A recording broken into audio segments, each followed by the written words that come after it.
가계사는 증시각도기. 안녕하십니까 증시각도기 시청자 여러분, 투자자 여러분.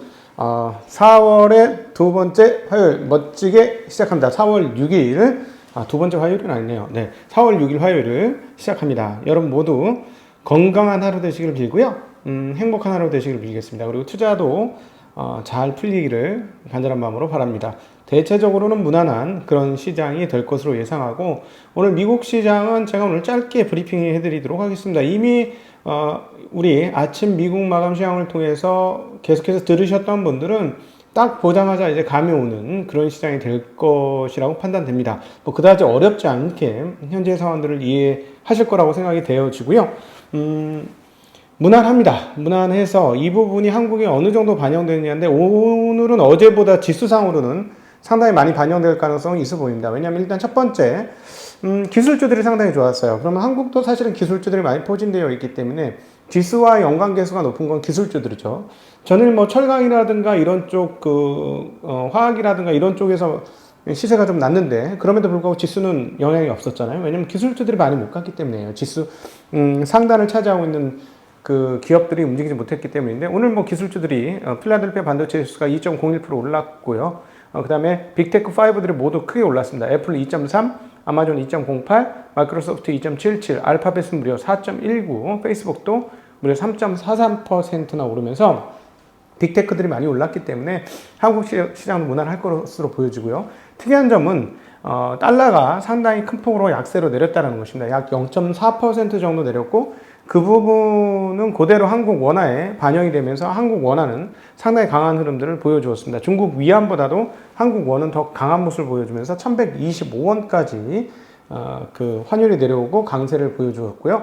달러 엔드 110.2예요. 그러니까 원화가 특별히 강세였기 때문에 이 부분들이 반영이 된다면 오늘 자본시장은 조금 올라야 되는 상황 아니냐, 이렇게 보여집니다. 자, 미국 시장 간단하게 정리하도록 하죠.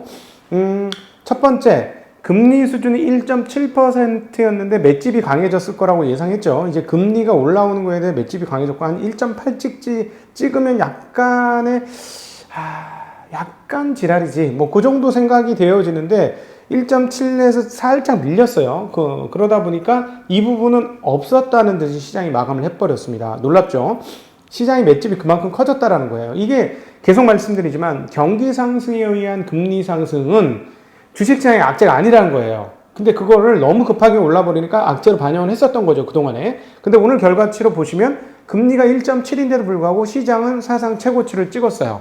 다우 찍었고 S&P도 거의 그렇죠. 그러니까 사상 최고치를 찍었다는 건 금리 1.7이 별로 상관없다라고 보여지고, 그렇게 시장이 해석해 놓은 것이고요. 또 하나 중요한 포인트는 경기에 초점을 맞추기 시작했다는 겁니다. 고용 증가가 지난 주말에 설명을 드렸습니다만은 엄청났잖아요. 엄청나게 높게 나타났잖아요. 91만 6천 명이죠. 네, 높게 나타나니까 레인지 상단에 걸쳐 있었어요. 한 65만만 넘어도 많다고 생각했는데 90을 훌쩍 넘어버리니까 경기에 대한 기대감이 시각을 이끌었습니다. 그래서 금리 정도 조금 상승한 거에 시장이 그렇게 별반 반응하지 않는 그런 양상을 나타내 주었다라는 게 하나고요. 또 하나 더 중요한 포인트 중에 하나는 뭐냐면, 고용 증가가 이렇게 났으면 연준이 앞으로 어떻게 행동할 거야 하는 두려움이 시장에 항상 있었는데, 이 부분도 그렇게 크게 드러나지 않았다라는 점이 좀 특징적입니다. 예, 그러니까 연준이 금리를 상승시킬 거야 하는 염려가 오늘 시장에서 크게 드러나지 않았다라는 점, 이 부분이 오늘 가장 특징적인 부분이다 라고 볼 수 있습니다. 그럼에도 불구하고 하나 염두에 두셔야 될 게, 이게 지금 쉽게 얘기하면 가장 큰, 한국으로 따지면 추석이에요. 추석, 설날인가? 어쨌든 그런 날이기 때문에 이제 활발하지 않았을 것이다 라는 점은 감안을 하셔야 될 것 같고요.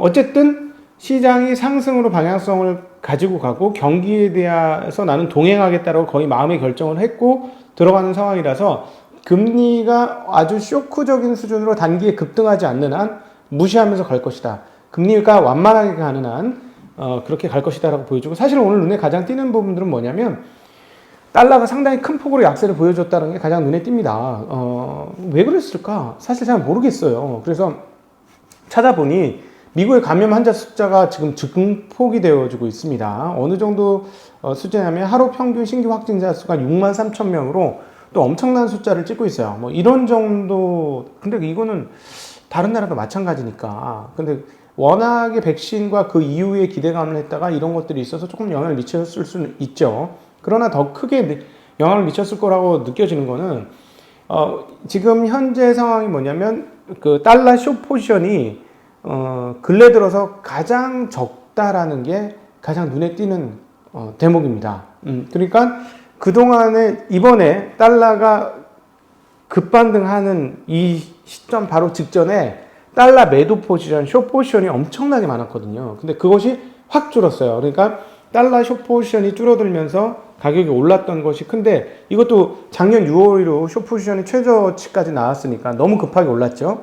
그러니까 숨고르기를 하고 반락을 한 것이다 라고 보시는 것이 가장 유효할 것 같습니다. 지금의 달러는 수급에 의한 가격 변동이 좀 상당히 컸다라고 보여지고요. 아주 긴 사이클로 보시면 결국 각 지역별 통화량 증발이 어떻게 되는지가 결국 관건일 것 같아요. 그러니까 다들 돈을 엄청나게 찍어내고 있는데 미국은 도대체 그 중에서 얼만큼 찍어냈느냐에 따라서 통화의 가치가 장기적으로는 반영이 될 것이다 라고 보여지고요. 또 하나 이제 특징적인 부분, 중국은 원하는 강세였는데 중국의 강세는 별로 그렇게 크진 않았습니다. 그러니까 중국은 역시나 강세 방어를 계속하는 그런 흐름들이 포착이 된다라고 보여주고, 달러 약세에 비해서 금값은 별로 오르지 않았다는 것은 조금 특징적인 부분입니다. 그리고 또 눈에 띄는 부분은 오늘 유가가 상당히 큰 폭으로 하락했다는 점이 또 가장 눈에 띕니다. 유가가 60달러대에서 훅 떨어지면서 58달러 후반으로 내려왔는데요. 이 이유는 이란이 본격적으로 산유국에 재진입할 가능성이 크다라고 보기 때문에 그러합니다. 그러니까 또다시 이란 핵 합의 재논의가 될 것이다 라는 뉴스가 뜨면서 그랬고, 또 하나는 사우디가 이제 그 감산하던 걸 단계적으로 철회하겠다고 얘기했어요. 그 오펙 플러스 다 그렇게 하고. 그래서 감산 연장할 줄 알았는데 이러다 보니까 가격이 뚝 떨어졌다. 이런 정도입니다. 오늘 사실은 더 눈에 띄는 대목 하나는 자넷 옐런이 했던 얘기가 훨씬 더 눈에 띄긴 합니다.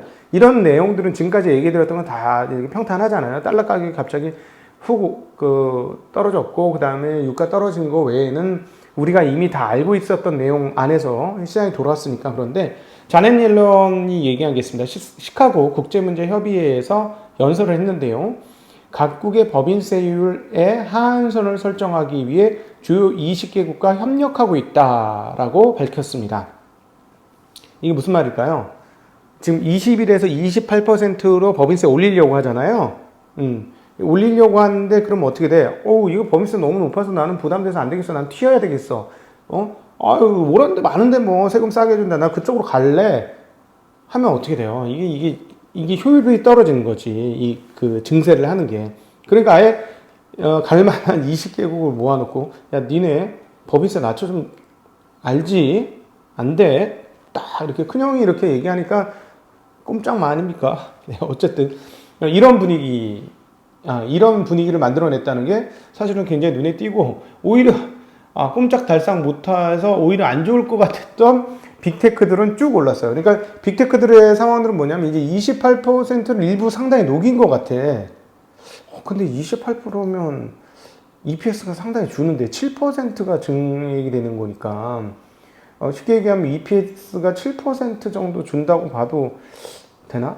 하여튼 뭐 그런 정도로 주는데 거기에 대해서 거의 반응을 안 했다라는 점, 오히려 그냥 파죽지세로 강세를 보였다라는 점은 되게 희한한 점입니다. 그동안은 워낙 약세였기 때문에 그렇기는 할 것이다 라고 보여지고요. 그 다음에 이제 크루즈 기업들의 주가가 상당히 큰 폭으로 올랐습니다. 이제 크루즈 할 수 있게 허용해 달라라는 거, 그리고 델타 항공도 중간에 비워놨던 좌석을 채우겠다라고 하면서 이런 이제 컨택트 주식들이 상당히 올라가고 있다는 것도 굉장히 눈에 띄는 대목입니다.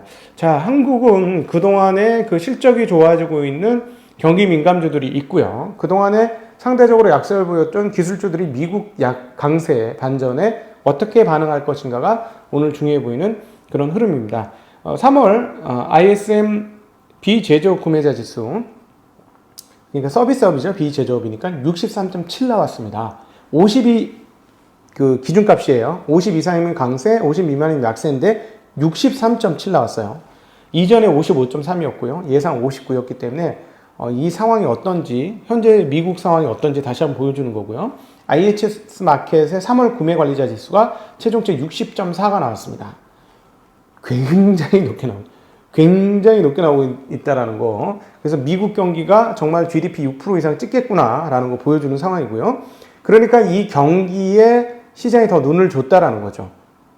그동안에 긴가민가 하던 상황에서는 금리 오르니까 불안불안, 그리고 금리 올릴까봐 불안불안 했는데, 그래서 지금 여전히 시장이 한번 조정을 하고 나면 한국에 나오는 여러 유튜브의 제목들을 이렇게 슥 한번 돌아보면 뭐냐면, 자, 이제 시장이 정말로 잠깐 반등할 때 빠져나와야 되느냐, 이제 다시 시장 빠지는 거 아니냐, 막 이런 우려들이 막 있어요. 시장 꼭지다, 시장 꼭지 아니냐, 뭐 이런 우려들이 굉장히 많거든요. 근데 제 판단에는 그렇습니다. 시장 꼭지라고 하기에는 너무 우리의 경계감이 큽니다. 권투할 때 가드를 확실하게 하면 저쪽에서 펀치를 아무리 날려도 괜찮아. 팔에 맞는 거니까. 예. 복부와 얼굴을 가격당해 충격이 있는 거 아닙니까? 근데 지금 우리의 상황은 뭐냐면 가드를 바짝 올리고 몸을 웅크리고 있는 것 같은 느낌이 많이 든다는 거죠. 이럴 때 위기가 본격화되는 경우가 별로 없었습니다. 과거 광기와 패닉에 대한 공부를 한번 해보세요. 패닉은 광기 뒤에 와요. 지금 광기입니까? 그러니까 잠깐 1월 달에 우리가 급등했었잖아요. 그러니까 스몰 광기가 있었죠. 그러니까 조정을 하잖아요. 그러나 시장 전체가 무너지는 정도면 광기 수준이 훨씬 더 될 것이다. 그 광기는 어떻게 나타날 것이다? 과거의 역사를 통해서 우리가 예상을 해보면 금리 올라도 상관없어. 경기 좋은데 뭐 금리 올라야지 뭐. 야, 주식시장에서 1년에 20-30%씩 보는데 금리 한 3-4% 뭐가 문제야? 올려. 괜찮아. 이러고 작살나는 거죠. 이러고 작살나는 겁니다. 네. 그래서 지금은 전혀 그렇지 않다는 거. 금리 올려? 형, 올릴 거야? 아이씨, 안 되는데. 이런 분위기잖아요. 그러니까 이렇게 경계감이 높은 상황에서의 붕괴까지는 오기는 어렵다라는 말씀을 다시 한번 드리고 싶습니다.